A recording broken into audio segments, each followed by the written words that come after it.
திருக்கோளூர் பெண் பிள்ளை ரகசியம் 63வது வாக்கியம். அருள் ஆழி கண்டேனோ நல்லானை போலே. அருள் ஆழம் கண்டேனோ நல்லானை போலே. இந்த மாதிரி 2 விதமா இந்த வாக்கியம் இருக்கு. இப்ப நல்லான்கிறது யாரு, ஆழி அப்படின்னா என்ன அப்படிங்கறத பத்தி பார்க்கலாம். திருக்கோளூர் பெண் பிள்ளை நம்மள பாகவதம், ராமாயணம், அப்புறம் ஆழ்வார்களோட சரித்திரம் அதெல்லாம் அப்பப்போ பார்க்க வச்சுட்டு இப்ப காஞ்சிபுரத்துக்கு கூட்டின்னு போறா. காஞ்சிபுரத்துல சக்கரவர்த்தி அப்படின்னு ஒரு பிராமணர் இருக்கார். அவர் ஒரு நாளைக்கு நதியில ஸ்நானம் பண்ணிட்டு இருந்த போது அவர் மேல ஒரு பொணம் இடிக்கிறது. உடனே அந்த நிமிஷம் அவருக்கு என்ன பண்ணணும்னு தெரியல.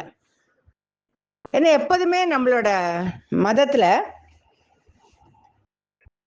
வீட்டுக்கு வீடு இந்த ஒரு பணம் சம்பந்தமான சடங்குகள் வேறுபடும். இப்ப இந்த நிமிஷத்துல அவருக்கு அந்த பணம் தம் மேல இடிச்சதுனால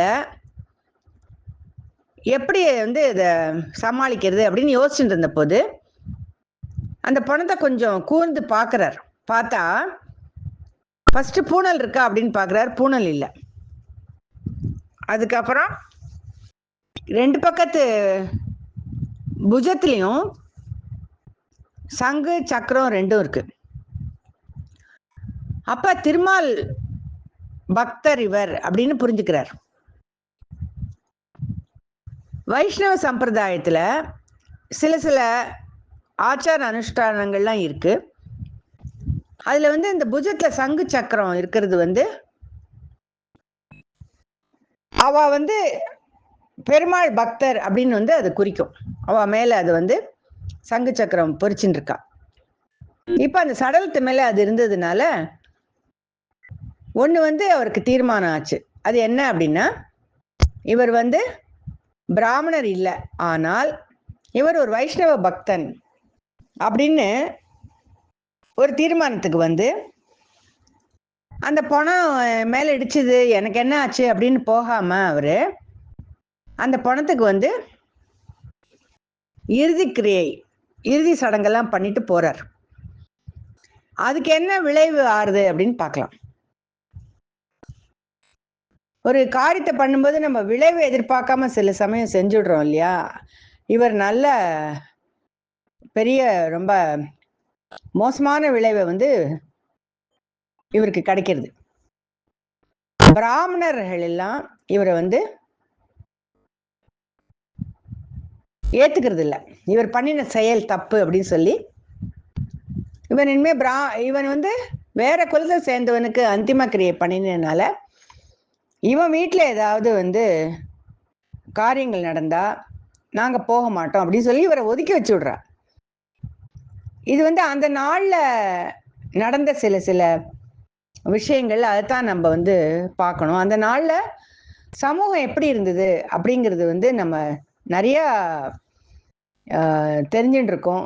சில ஜாதிக்காரர்களுக்கு கோவில்ல கோவிலுக்குள்ள போக முடியாது. அதுக்கப்புறம் பெண்களுக்கு ரொம்ப 10 வயசு 8 வயசு அந்த மாதிரிலே கல்யாணம் பண்ணி வச்சுட்டு இருந்தா. இந்த மாதிரி நிறைய விஷயங்கள் நம்ம கேள்விப்பட்டிருக்கோம். இப்ப இந்த கதையை என்ன, இந்த கதை முன்னாடி எப்படி போறது அப்படின்னா, இவனோட இந்த செயல்னால இவன் ஒதுக்கப்பட்டான் அப்படின்னு நம்ம சொன்னோம் இல்லையா. இப்ப காஞ்சிபுரத்துல வரதராஜ பெருமாள் கோவில்ல திருக்கச்சி நம்பி அப்படிங்கிறவர் விசிறி கைங்கரியம் பண்ணிட்டு இருந்தார். அதை பத்தி கூட நம்ம ஒரு ரெக்கார்டிங்ல பார்த்தோம், ஒரு வாக்கியத்துல பார்த்தோம். இந்த திருக்கச்சி நம்பி வரதராஜ பெருமாளுக்கு சொல்றார், இன்னைக்கு இந்த மாதிரி நடந்தது. ஒரு பிராமணன் குளிச்சுட்டு இருந்த போது இந்த மாதிரி ஒரு பணம் இடிச்சுது. ஆனா அவன் வைஷ்ணவ பக்தன் அப்படிங்கிறதுனால அவன் இறுதி சம்ஸ்காரம் பண்ணினான். ஆனா பிராமணர் குலம் அவனை ஒதுக்கி வச்சுட்டு அப்படின்னு எல்லா விஷயமும் சொல்றான். அன்னைக்கு அப்பப்ப என்ன நடக்கிறதோ அந்த விஷயங்கள்லாம் சொல்லுவான். திருக்கச்சி நம்பி சொல்வார் பெருமாள் கிட்ட. அப்ப இந்த மாதிரி ஒரு காரியம் செஞ்சதுனால ஊர்ல இருக்கவாள்லாம் அவன் பொல்லான் சக்கரவர்த்தி அப்படின்னு அவனுக்கு அந்த பேரை வச்சுட்டான். பெருமாள் கிட்ட இந்த திருக்கச்சி நம்பி சொன்ன போது இந்த விஷயத்த பெருமாள் வந்து